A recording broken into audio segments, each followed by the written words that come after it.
这是杰诺2.0的衬套套件，这是外衬套、减震衬套，然后这是内衬套，然后这是垫片。垫片的用意是在于说，我们在组装完成的时候，它因为原厂会有公差值，然后我们气动扳手打的松紧度会造成它变成紧配。这个垫片就是让你做伸缩用的，让它不要在紧配的情况下异常的麻。这个是 SYM 的它公司出的衬套置入与逼出的工具，一定要用这个套件，这样子才可以避免你的引擎 case 被逼坏掉。置入的时候，引擎 case 的部分跟套筒的部分记得要上黄油，让它就是比较顺畅一点，阻力减少，也比较不会去伤到。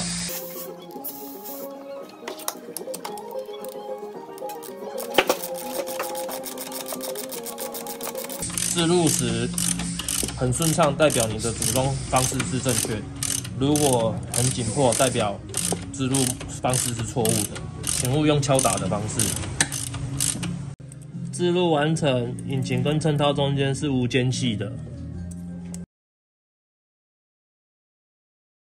垫片置入引擎吊架跟减震衬套中间，快点，有没有？然后再穿入，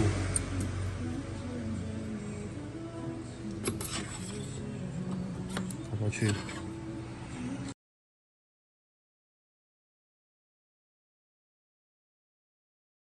引擎芯一定要用扭力扳手锁紧55牛顿米。